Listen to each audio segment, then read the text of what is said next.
नमस्कार मंडळी, सर्वांचे स्वागत आहे आपल्या यूट्यूब चॅनलवर. आणि तुम्ही बघू शकता आज आपण शेतावर आलेलो आहे. संडे आहे, संडे निमित्त शेतावर आलो आहे. आणि हे बघा शेत आहे. शेताच्या मध्ये विहीर आहे बघा. ही विहिरीमध्ये किती मोठी विहीर आहे बघा. आणि विहिरीमध्ये किती मोठे मोठे मासे आहेत तुम्ही बघू शकता. इथे कोपऱ्याला तुम्हाला दिसत असेल तर.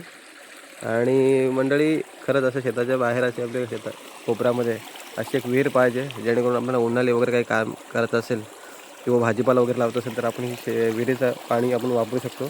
आणि तुम्हाला एक चांगली गोष्ट दाखवायची आहे की तुम्ही आता श्रावण चालू आहे, त्यामुळे कोणी नॉनव्हेज खाणार नाही. पण जेव्हा श्रावण संपेल गणपती वगैरे गेल्यानंतर, तर त्याच्यासाठी आधीच एक उपाय करून ठेवला आहे. आम्ही नाही केला आहे, दुसऱ्या काकांनी केला आहे. पण तुम्ही कधी मासे बघितलेत का? मासे कधी माशांसाठी जाळं असं टाकलं का कधी? हे बघा किती मासे त्याच्यामध्ये शेतामध्ये. आणि त्या माशांसाठी बघू शकता कशा प्रकारचं असं एक हे केलं आहे. तुम्हाला मी मागेच बोललो होतं की तुम्हाला नक्कीच माशांसाठी कसं बनवतात त्या व्हिडिओ दाखवेल तुम्हाला. आणि हे बघा अशा प्रकारचं इथे काड्या लावलेल्या आहेत. आणि त्याला एक आपल्या घरातली साडी किंवा एखादं लुगडं वगैरे असतं ते लावलेलं आहे. म्हणजे ते जाळीचा त्यांनी चांगलं जाळी न आणता त्यांनी घरगुती असा उपाय केलेला आहे. आणि हे बघा अशा प्रकारचं सर्व तिकडनं पाणी पॅक करून आणि इथून पाणी आणलं आहे. आणि याच्यामध्ये मासे पडणार. जास्त पाऊस पडला तिकडे शेतामध्ये जास्त पाणी झालं आहे की मासे ऑटोमॅटिक इथे पडणार. आणि दिवसातून मी सांगतो ना 10-12 वेळा तरी फेऱ्या मारायला लागतात तिकडे. म्हणजे एवढे मासे पडतात याच्यामध्ये.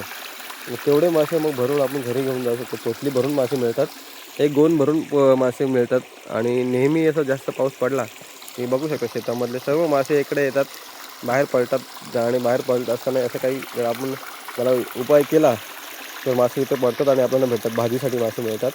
आणि खूप तर असे आपण मासे सुकलेले मासे जे आपण म्हणतो घरी सुकवतो आपण चुलीच्या वरती, तर ते तशा प्रकारचे इथे आपण हे करू शकतो माशांसाठी. आणि हलकासा पाऊस आलेला आहे, चिमचिम पाऊस पडतो आहे पण हरकत नाही. तुम्ही बघू शकता आजूबाजूचं वातावरण. आणि मी आहे विहिरीच्या कठाड्यावर उभा आहे. आणि इथे असं खूप असं छान पद्धतीने माशांसाठी बघू शकता तुम्ही असं केलेलं आहे. मासे पण इथे पडलेले आहेत ऑलरेडी, तुम्हाला दाखवू शकतो मी. उड्या मारत आहेत ते बिचारे. हे बघा, हे बघा किती किती छोटे छोटे मासे आहेत. सध्या पाणी कमी आहे शेतामध्ये म्हणून हे कमी पडतात मासे. कमी जास्त पाणी झालं तर नक्कीच खूप असं मोठ्या प्रमाणात मासे भेटतील. पण सध्या श्रावण आहे त्यामुळे आम्ही कुठल्याही प्रकारचं नॉनव्हेज खात नाही आहे, शाकाहारी माणूस सध्या झालो आहे. आणि ही बघा विहीर आहे, इथे आम्ही लहानपणी पोहायला यायचो. माझे मित्रमंडळी वर्गमित्र सर्व आम्ही एकत्र यायचो. ही विहीर आणि तिकडे एक गावची विहीर आहे, त्या विहिरीवर आम्ही पोहायला जातो पावसाळी. अशी भरली की मजा यायची आणि खूप मस्ती मजा करायचो. पण एके दिवशी काय झालं, आम्हाला पोहायला जायच्या आधीच वरती साप दिसला. उडी मारायच्या आधीच आम्हाला साप दिसला. तो गेला आतमध्ये, पण कोणाचीच हिंमत झाली नाही. तर मग त्यानंतर आम्ही घाबरलो की नको पोहायला. मग तिथून आम्ही विहिरीवरचं पोहणं टाळून दिलं, जातच नव्हतो. बरेच वर्ष आम्ही म्हणजे आता खूप वर्षाचा अनुभव आहे की मी गेलोच नाही विहिरीवर पोहायला. पण विहिरीवर जे पोहायची मजा असते ना ती खरंच खूप छान असते. आतमध्ये उडी मारके ठाव म्हणतं पाणी वरती येतं आणि बुडबुडे येतात. तशा प्रकारचा आम्ही उड्या मारत होतो, उलट्या उड्या मारायचो. काय खूप मजा केली लहानपणी. लहान म्हणजे जास्त पण लहान नव्हतं, एक 16-17 वर्षाचा असताना आम्ही जेव्हा 9वी-10वीला असू तेव्हा विहिरीवर आम्ही पोहायला यायचो 15-16 वर्षाचे असताना. आणि खूप मस्ती मजा म्हणजे अख्खा दिवस आम्ही सुट्टी जर असली आमची संडे सुट्टी जर असली तर आम्ही नक्कीच विहिरीवरचा प्लॅन करायचोच. आणि दुपारचं कुठेतरी बाहेर कुठे फार्म हाऊसला वगैरे जेवण असायचं आमचं. आणि खूप छान वाटतं गावाकडचं वातावरण. तुम्ही बघू शकता शेतातलं जो भात आहे तो बघा किती छान प्रकारे आलेला आहे. आणि अतिशय उंचीसुद्धा वाढलेली आहे त्याची खूप छान पद्धतीने. आणि आतमध्ये जे गवत असतं छोटे छोटे कुठे कुठे गवत येतं ते सुद्धा काढून झालेलं आहे. बघा तुम्ही किती क्लिअर दिसतं आहे आतमधला. आणि एकदम लाईनीत लावलेलं आहे भात, खूप जाड असं जाड पद्धतीने लावलं आहे. आणि खाण्याचा भात आहे. छोटं तांदूळ आपण म्हणतो, बारीक तांदूळ जो असतो इंद्राणीसारखा किंवा वायसर वगैरे असतात त्यासारखं, त्या पद्धतीने छोटे बारीक तांदूळ. आणि खायला एवढे चवदार लागतात आणि त्याचा वास एवढा छान येतो ना भात शिजवल्यावर. खूप म्हणजे असं चविष्ट असतो.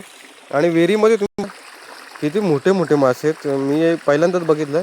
जर याच्यामध्ये जर आपण जाळी जर लावून जर काढले ना तर खरंच खूप मासे भेटतील आपल्याला. आणि विहीर बघू शकता किती मोठ्या म्हणजे रुंद अशी विहीर आहे. बघू शकता इथे 20-25 पोरं जरी पोहायला आले तरी त्यांना जागा होऊ शकते, एवढी मोठी विहीर आहे. आणि आजूबाजूचं वातावरण तुम्ही बघू शकता किती छान पद्धतीने असा निसर्ग असा थटलेला आहे, नटलेला आहे. आणि हिरवंगार वातावरण, त्यामध्ये बघू शकता तुम्ही झाडं वगैरे किती शांत पद्धतीने आपली डोलत आहेत.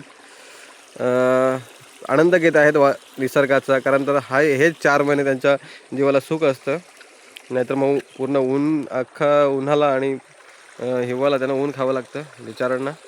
आणि हिवाळ्यामध्ये असं नाही, पण उन्हाळ्यामध्ये खूप असं तापत असतात बिचारे. 4-4 महिने त्यांना पाणी नसतं आणि खूप बिचारे एकटे एकटे वाटत असतं त्यांना. पण आता सध्या पाऊस आला आहे, पाऊस त्यांच्या अंगावर पडतो, झाडांवर किती छान असतं, मस्त डोलत आहेत. आणि बघू शकता तुम्ही मंडळी किती हसत आहेत झाडं किती छान पद्धतीने.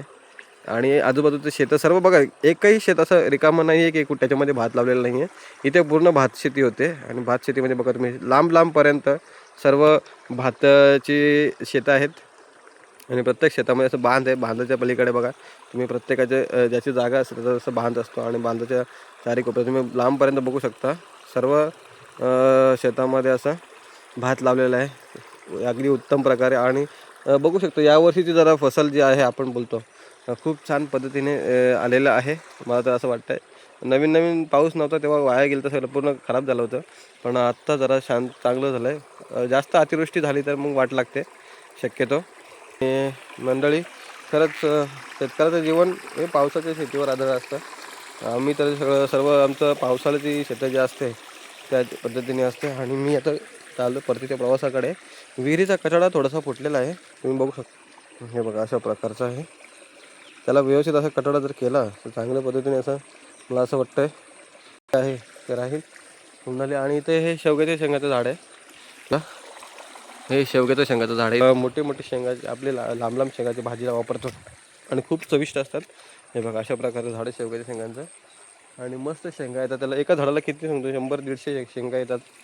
आणि खूप छान पद्धतीने असं बघू शकतो. मग आता विहिरीचा बघू शकतो बाहेरचा. आणि शेतामध्ये विहीर बोललं तर खरंच काय नशीबवान असतात शेतकरी. आणि या शेतीला आम्ही उन्हाळी मोटर वगैरे लावतो. इथे लाईन आहे आमची लाईटची, तिथेच आम्ही मोटर लावून शेतीमध्ये काही काम करत असेल. आम्ही नाही करत, काका वगैरे ते भाजीपाला लावतात. आणि खूप छान वाटतं नेहमीच असं उन्हाळी आणि पावसाळी जर आपल्या शेतामध्ये हिरवंगार असं आपण भाजीपाला करतो, पावसाळी भात शेती करतो तर खरंच भारी वाटतं. कारण तर आता भाजीपाला तुम्ही बघू शकता किती महाग झाला आहे. साधे टोमॅटो वगैरे तुम्ही बघू शकता किती महाग झाले आहेत. बटाटे वगैरे, कांदे, वांगी, सर्व प्रकारचे भाजीपाला इथे आपण पिकवतो. आणि मंडळी आता प्रत्येक शेतकरी असं खत टाकायला जात असतो. नाणी आहे ती बिचारी करते काम. आणि हे खत टाकायचं काम शक्यतो पुरुषाचं असतं, पण लेडीज वर्गसुद्धा कुठे कमी पडत नाही. बिचारा खरंच खूप असं छान पद्धतीने काम करतात. एकटीच्या जीवावर शेती असते. कारण घरातली स्त्री असते ती खरंच खूप कष्ट घेत असते. घरामध्ये सुद्धा तिला करायचं असतं आणि बाहेरसुद्धा तिला शेतावर जर काम असेल तर करत असतात. बिचारा कधीही नाही बोलत नसतात कुठल्याही कामाला, उन्हाळी असो की पावसाळी असो. शेतीचं काम जे असेल त्यामध्ये नक्कीच आपल्या पतिदेवाला किंवा नवरदेवाला त्याला किंवा घरातलं जेव्हा कोणी परतपुरुष असेल त्याला नक्कीच मदत करत असते. घरातली खरंच स्त्री खंबीर असेल तर कुठल्याही पद्धतीने आपण पुढे जाऊ शकतो नक्कीच मंडळी. आणि इथे बघू शकता तुम्ही इथून उन्हाळी इथून रस्ता असतो, पण स्वतःचं मालकीची जागा आहे.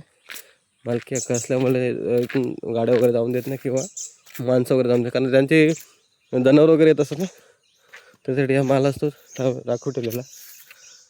आणि शेत इकडचं आमचं थोडंसं लांब आहे, चालत जायला की 10 मिनटं लागतात, 5-10 मिनटे. आणि खूप लांब असल्यामुळे म्हणजे जास्त लांब नाही आहे, पण लांब असल्याकडे जास्त फेरी नसते. कधी ते संडेच अशी फेरी मारत असतो. मग तिकडे काय होते संडे टू संडे किंवा आईमध्ये फेरी मारत असते. तर खूप छान असं वातावरण आहे. काय बोलतो हे बघा अशा प्रकारे. आणि जिथे जागा असेल प्रत्येकाची, कधी कोणी म्हणजे असं रिकामं ठेवत नाही, थोडंसं का असं नाही, पातळ का असं पण लावतात मंडळी. आणि खरंच गावचं जीवन हेच तर खरं सुख आहे. शेतीचा जो भाग असतो त्याच्यावरच शेतकऱ्याचा चेहऱ्यावर आनंद असतो. आणि शेती चांगली असेल तर नक्कीच सर्व कुटुंबाला आनंद असतो, गावकऱ्यांना आनंद असतो. आणि शेतकरी आता बघा 10 वाजलेत, शेतात चाललेत. आमची काकीसुद्धा चालली आहे बघा, खूप छान पद्धतीने काम करतात शेतावर. झाले नाही का अजून? पंढरपूरला, जेजुरीला, आळंदीला, वजरला सगळा. अरे वा भारी. हां मग काय टेन्शन नाही, होईल ना हलवलं. कुठं अजून मग आता तर गावात चालू आहे आता. आणि काकी बघा म्हणजे पंढरपूरला जाऊन आली म्हणून माझं काम राहिलं. पण बघा शेतकरी जेव्हा वेळ भेटतो तेव्हा नक्कीच बाहेर जात असतो, असं दर्शनाला देवदर्शनाला जात असतो. आता योग असतो, तो योगामध्ये माणसाला जर नक्कीच संधी भेटली तर जाऊ शकतो, जातं माणसं. काम टाकून शेतावर देवाच्या दर्शनाला गेलं, पांडुरंगाच्या दर्शनाला. खरंच किती खूप शेतकऱ्याचं जीवन बघा, खरंच मन किती त्याचं एकदम निर्मळ असतं, स्वच्छ असतं. आणि मनात ठरवलं तर नक्कीच काहीही करू शकतो. तर अशा पद्धतीने बघा काम चालू असताना, आजूबाजूच्या लोकांचं काम चालू असताना ते सुद्धा असं पण काम टाकून देवाच्या दर्शनाला गेलं. किती छान आहे ना मंडळी. तर नक्कीच व्हिडिओ आवडला असेल तर व्हिडिओला लाईक करा, कमेंट करा छान छान, आणि चॅनललासुद्धा सबस्क्राईब करा नवीन असतं. धन्यवाद. जय हिंद, जय महाराष्ट्र. चला तर मंडळी भेटूया पुढच्या व्हिडिओमध्ये.